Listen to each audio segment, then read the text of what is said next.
സംസ്ഥാനത്ത് ഇന്നും അതിതീവ്ര മഴ മുന്നറിയിപ്പാണ് നൽകിയിട്ടുള്ളത്. പത്തനംതിട്ട, കോട്ടയം, ഇടുക്കി ജില്ലകളിൽ റെഡ് അലർട്ട് മുന്നറിയിപ്പ് നൽകിയിട്ടുണ്ട്. തിരുവനന്തപുരത്ത് രാത്രി ശക്തമായ മഴ പെയ്തു. തിരുവനന്തപുരം ജില്ലയിൽ ഇന്ന് ഓറഞ്ച് അലർട്ട് മുന്നറിയിപ്പാണ് നൽകിയിട്ടുള്ളത്. പത്തനംതിട്ടയിൽ ഒഴുക്കിൽപ്പെട്ട് കാണാതായ 2 പേർക്കായി തെരച്ചിൽ തുടരുകയാണ്. അപ്പോൾ സംസ്ഥാനത്തിലെ വിവിധ ഭാഗങ്ങളിൽ നിന്ന് ഞങ്ങളുടെ പ്രതിനിധികൾ മഴ വിവരങ്ങളുമായി പ്രേക്ഷകർക്കൊപ്പം ചേരും. വി അരുൺ, ജി ശ്രീജിത്ത്, നവമി ദിനേശ്, ശശി നാരായണൻ എന്നിവരാണ് ചേരുന്നത്. ആദ്യം നമുക്ക് തിരുവനന്തപുരത്തേക്ക് പോകാം. ഒപ്പം സംസ്ഥാനത്തെ മൊത്തമുള്ള മഴയുടെ ഒരു സാഹചര്യം എങ്ങനെയാണ് എന്നുള്ളത് കൂടി ഒന്ന് പരിശോധിക്കാം. വി അരുണിലേക്കാണ് ആദ്യം ഞാൻ പോകുന്നത്. V Arun, very good morning. തലസ്ഥാനത്ത് നല്ല മഴയാണ്. ഇന്നലെ രാത്രിയും അതിശക്തമായ മഴ പെയ്തു. കഴിഞ്ഞ 2-3 ദിവസങ്ങളിലായി വെള്ളക്കെട്ടിലാണ്, ദുരിത ജീവിതത്തിലാണ് തലസ്ഥാനവാസികളുള്ളത്. എന്താണ് ഇന്നത്തെ ഒരു സാഹചര്യം?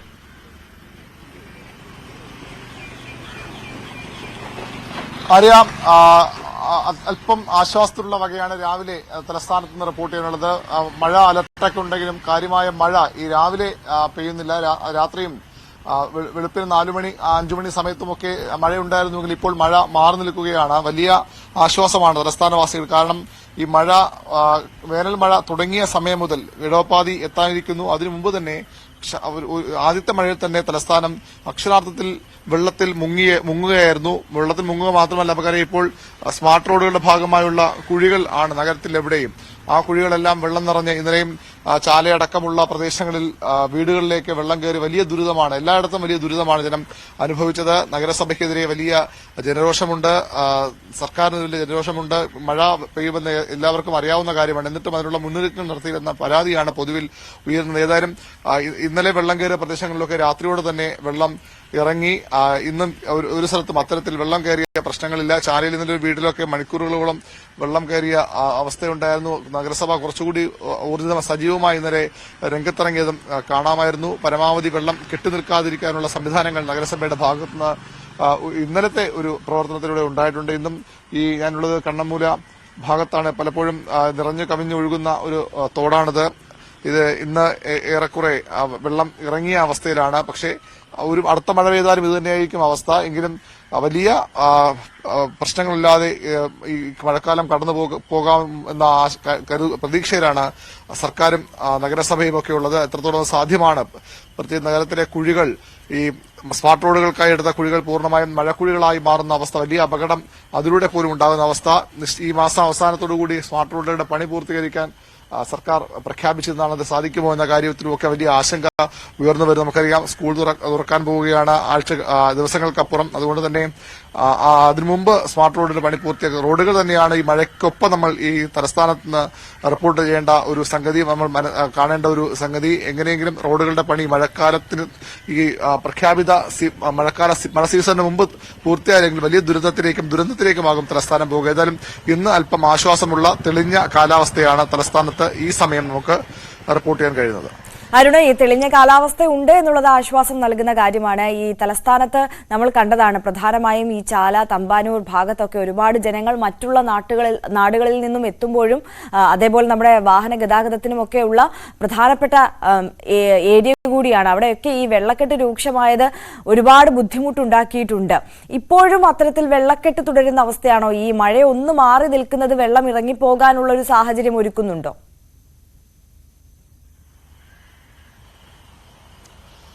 തലസ്ഥാനത്ത് മഴയെന്ന് പറയുമ്പോൾ പതിറ്റാണ്ടുകളായ തലസ്ഥാനം മഴയിൽ മുങ്ങും. അങ്ങനെയുള്ള വളരെ ശാസ്ത്രീയമായ ഡ്രെയിനേജ് സംവിധാനം ഉണ്ടായിരുന്ന പ്രദേശമാണ് തലസ്ഥാന ജില്ല നഗരമേഖല. എന്നാൽ അത് കഴിഞ്ഞ എത്രയോ പതിറ്റാണ്ടുകളായി അങ്ങനെയല്ല സ്ഥിതി. ഈ ചെറിയ മഴയിൽ പോലും വെള്ളം കയറുന്നൊരവസ്ഥ. എന്നാൽ അത് ചില പ്രദേശങ്ങളിൽ മാത്രമായിരുന്നു. ആര് സൂചിപ്പിച്ച തമ്പാനൂരിൽ വലിയ വെള്ളപ്പൊക്കം, തമ്പാനൂർ ഭാഗത്ത് പലപ്പോഴും റോഡുകളിൽ വലിയ വെള്ളപ്പൊക്കമുണ്ടാകും.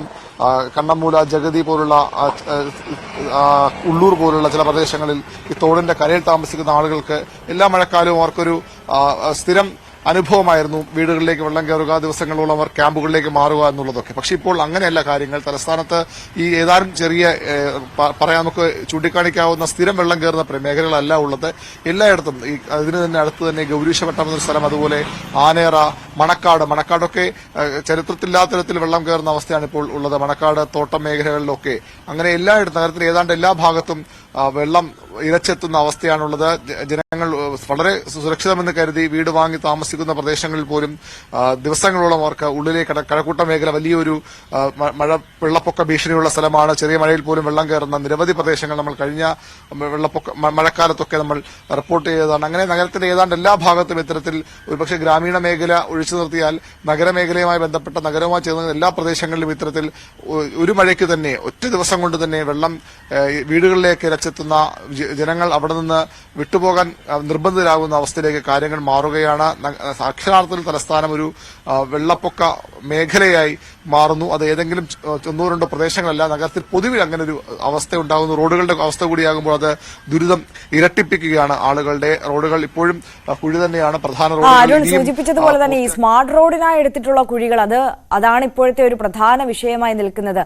ഈ വെള്ളക്കെട്ട് ആ റോഡുകളെല്ലാം മഴക്കുഴികളായി മാറുന്ന അവസ്ഥ, അതോടൊപ്പം നമ്മൾ ആശങ്കയോടുകൂടി യാത്ര ചെയ്യേണ്ട ഒരു സാഹചര്യം കൂടിയുണ്ട്.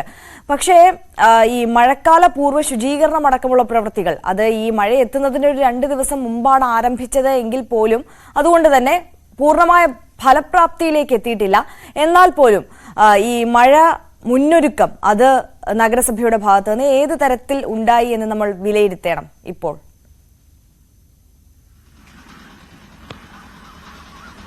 മഴക്കാലപൂർവ്വ ശുചീകരണം എന്ന് പറയുമ്പോൾ പ്രധാനമായും തലസ്ഥാനത്തെ ഓടകളും തോടുകളും ഒക്കെ ക്ലീനിംഗ് ആണ് പ്രധാനമായും ചെയ്യേണ്ടത്. അത്തരം റോഡ് ക്ലിനിക്ക് എത്രയോ മാസങ്ങളായി നടക്കുന്നുണ്ടെന്ന് വസ്തുതയാണ്. മഴക്കാലം മുന്നിൽ കണ്ട് മാത്രമല്ല, അല്ലെങ്കിൽ തന്നെ നടക്കുന്നു. പക്ഷേ അതൊന്നും ഫലപ്രാപ്തിയിലെത്തിയില്ല. റോഡുകളുടെ അവസ്ഥ ഞാൻ നേരത്തെ സൂചിപ്പിച്ച പോലെ അത് സ്മാർട്ട് റോഡുകൾ എന്നറിയണം. ഞാനിപ്പോൾ ഉള്ളത് ഈ ചെന്നിലോട് എന്ന ഭാഗമാണ്. കണ്ണമൂലയിൽ തന്നെ കുമാരപുരത്തുനിന്നൊക്കെ വരുന്ന ഒരു വഴി. അവിടെ ഈ റോഡ് തന്നെ എത്രയോ വർഷങ്ങളായി തന്നെ പറയണം ഈ രീതിയിൽ പൊളിച്ചിട്ടിരിക്കുകയാണ്. ഇതിന്റെ ഈ തോടിന് സമീപമായുള്ള കലിങ്ങിന്റെ നിർമ്മാണം, ഈ സൈഡ് വാൾ കിട്ടുന്നതിനൊക്കെ വേണ്ടി തോടിന്റെ ആമിഴഞ്ചാൻ തോടിന്റെ നവീകരണത്തിന് വേണ്ടി, അതിന്റെ വീതി കൂട്ടുന്നതിന് വേണ്ടിയൊക്കെ കുഴിച്ചിട്ട റോഡാണ്. പക്ഷേ ഇപ്പോഴും ആ റോഡിന്റെ അവസ്ഥ, ഈ തോട് നമുക്ക് കാണാം. എന്തുകൊണ്ട് വെള്ളം ഒഴുകിപ്പോകുമെന്ന് ചോദിച്ചാൽ എത്രയോ ലക്ഷം എന്ന് പറയാം, എത്രയോ കോടികൾ മുടക്കി എല്ലാ വർഷവും കൃത്യമായ ബജറ്റിലും അല്ലാതെയും ഒക്കെ വിഹിതം മാറ്റിവെച്ച് നവീകരണം നടത്തുന്ന തോടാണ്. ഇവിടെ നിന്ന് ഈ തോടിൽ നിന്ന് വെള്ളം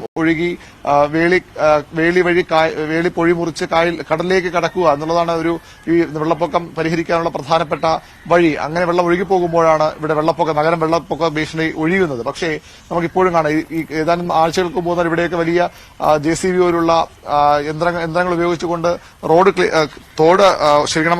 തോട് ക്ലീനിംഗ് നടക്കുന്ന സ്ഥലമായിരുന്നു. പക്ഷേ അങ്ങനെ എന്ത് ക്ലീൻ ചെയ്തിട്ടും ഫലമുണ്ടാകുന്നില്ല. അതിന് ഏറ്റവും പ്രധാനപ്പെട്ട വസ്തു ഇപ്പോഴും ഇവിടെ കാട് പിടിച്ച് കിടക്കുകയാണ്. പല കോടികൾ ഈ വെള്ളത്തിലൊഴുകി വേലിക്കായലിലേക്ക് പോയതാണ്. ഇവിടെ മാത്രമല്ല, അത് പാർവതി പുത്തനാറിലും ആമഴന്തോടിന്റെ മറ്റു ഭാഗങ്ങളിലും പാറ്റൂരും അതുപോലെ തന്നെ പട്ടംതോടിന്റെ ഭാഗവും ഒക്കെ ഇതേ രീതി അവസ്ഥയാണ്. ഓരോ സീസണിനും അതിനു മുമ്പുമൊക്കെ ശുചീകരണം നടത്തും. പക്ഷേ അതൊന്നും പൂർണ്ണ ഫലപ്രാപ്തിയിലെത്തില്ല. ഇപ്പോഴും ഇവിടെ വെള്ളം ഒഴുകിപ്പോകാൻ കഴിയാത്ത വിധം ഒരു ഭാഗത്ത് തിട്ട കെട്ടി കാടുപിടിച്ച് കിടക്കുകയാണ്. ഇതൊക്കെ എത്രയോ കോടി രൂപ ചെലവഴിച്ച് ഈ ഭാഗത്ത് മുഴുവൻ ക്ലീൻ ചെയ്തതാണ്.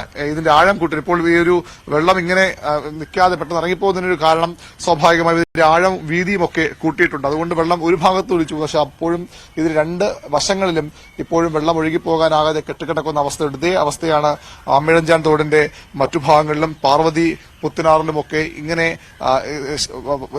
നിരവധി ലക്ഷങ്ങൾ കോടികൾ വെള്ളത്തിലൊഴുകുമ്പോഴും ശാശ്വതമായ പരിഹാരം അകന്നു നിൽക്കുന്നു. ഈ ജലം കടന്നു പോകേണ്ട വഴികൾ സുഗമമാക്കാതെ തലസ്ഥാനത്തെ വെള്ളക്കെട്ടിന് പരിഹാരമുണ്ടാകുമെന്ന് കരുതാനാകില്ല. ഓടകളുടെ പ്രശ്നം മറ്റൊന്നാണ്. ഓടകളിൽ ഇപ്പോഴും കൃത്യമായി അതിന്റെ ഓടകളിൽ നിന്ന് വെള്ളം ഒഴുകിപ്പോകാനുള്ള വഴികൾ പൂർണ്ണമായും നടപ്പാക്കിയിട്ടില്ല. അതോടുകൂടി മാത്രമേ തലസ്ഥാനം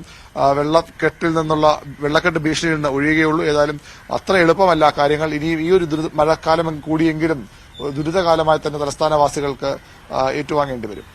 തീർച്ചയായും വി അരുണാണ് തിരുവനന്തപുരത്ത് നിന്നുള്ള മഴയുടെ വിവരങ്ങൾ നൽകിയത്. ഒപ്പം തിരുവനന്തപുരത്തെ റോഡുകളുടെ സ്ഥിതി നമുക്കറിയാവുന്നതാണ്. ഈ സ്മാർട്ട് റോഡിന്റെ ഭാഗമായിട്ടൊക്കെ പ്രത്യേകം റോഡിൽ ഇത്തരത്തിൽ കുഴി കുഴിച്ചതിന്റെ ഭാഗമായിട്ട് അതൊക്കെ മഴക്കുഴികളായി മഴക്കാലത്ത് മാറി. അത് വലിയ അപകടം കൂടി ക്ഷണിച്ചു വരുത്തുന്ന ഒരു കാര്യം കൂടിയാണ്. അതോടൊപ്പം താഴ്ന്ന പ്രദേശങ്ങളെല്ലാം പ്രധാനപ്പെട്ട സെന്ററുകൾ അടക്കം വെള്ളത്തിനടിയിലായി. വീടുകളിലേക്ക് പോലും വെള്ളം കയറുന്ന ഒരു ദുരിതക്കാഴ്ച നമ്മൾ കണ്ടതാണ്. കഴിഞ്ഞ 3 ദിവസമായി തലസ്ഥാനവാസികളുടെ അവസ്ഥ ഇത് തന്നെയാണ്. ഇന്നും ഓറഞ്ച് അലർട്ട് മുന്നറിയിപ്പുണ്ട് തിരുവനന്തപുരത്ത്. മഴ പെയ്യാനുള്ള സാധ്യത തന്നെയാണ് ഉള്ളത്. അതുകൊണ്ട് തന്നെ